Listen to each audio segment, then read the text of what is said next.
Bismillahirrahmanirrahim. Assalamualaikum warahmatullahi wabarakatuh.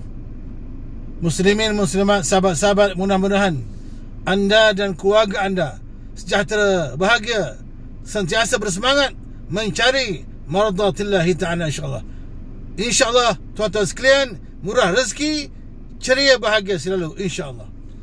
Muslimin yang saya mulakan, ada satu doa saya nak share dengan tuan-tuan. Satu doa, kalau tuan-tuan, kalau puan-puan semua merasa payahnya rezeki, bila datangnya rezeki ni, bila nak datang duit ni, mengapa masalah keuangan selalu berlaku? Bila Allah nak hantar makanan yang lazat-lazat, tak pernah makan makanan lazat, tengok TikTok saja. Orang lain mewah, selesa, bahagia, melancong, pergi situ, pergi sini. Aku ni, bila rezeki aku, bila pula aku nak melancong, bila aku nak makan makanan mewah sikit, dah asyik tengok TikTok saja. Tuan-tuan sekalian, kalau tuan-tuan rasa rezeki sempit, lambatnya datangnya rezeki, maka tuan-tuan amalkan doa ni. Doa ini seperti yang telah pun diriwayatkan oleh Abdullah Ibnu Mas'ud, seperti yang telah pun diriwayatkan oleh Imam At-Tabrani daripada Abdullah bin Mas'ud, sahabat Nabi.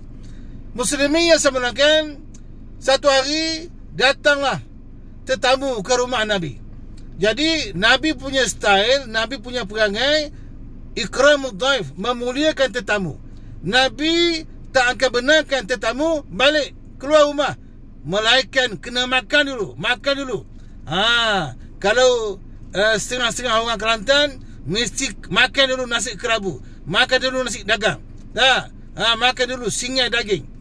Jadi oleh kerana Nabi tak ada makanan, maka Nabi suruhlah seorang sahabat pergi ke rumah isteri-isteri baginda.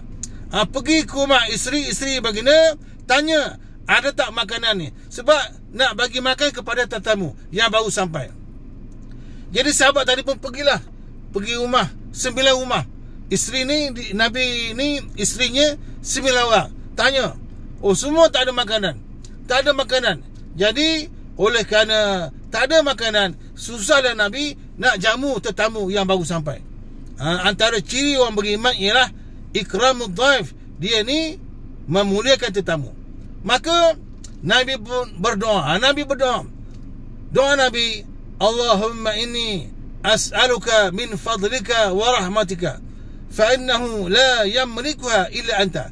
Saya ulang lagi sekali, ya Allah, aku mohon, Allahumma inni as'aluka min fadlika wa rahmatika fa innahu la yamlikuha illa anta. Ya Allah, aku mohon kurnianmu dan rahmatmu, tiada yang memegang rahmat itu, kurnian itu melainkan engkau.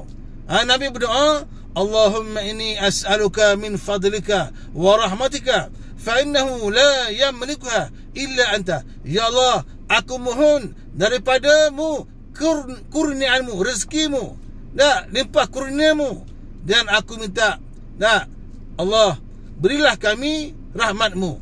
Tiada yang memiliki rahmat kurniamu malaikat engkau, ya Allah.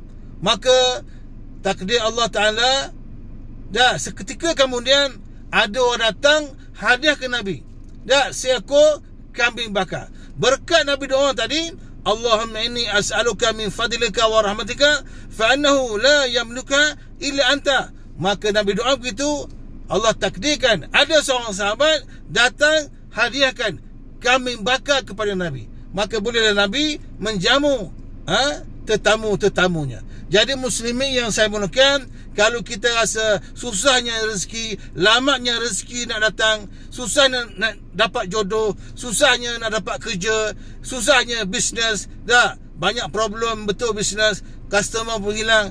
Kalaulah kita susah mencari rezeki, lambatnya peluang untuk pergi haji, susahnya peluang nak pergi umrah, maka bacalah doa tadi, Allahumma inni, ataupun Allahumma inna nas'aluka min fadlika wa rahmatika fa innahu la yamlikuha illa anta. Ya Allah, aku mohon daripadamu kurniamu, rahmatmu, dan engkaulah pemegang, pemilik segala kurniaan itu.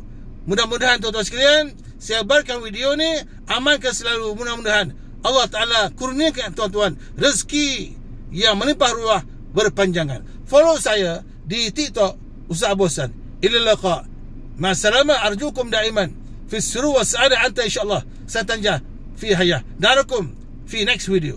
Jumpa lagi. Assalamualaikum. Bye.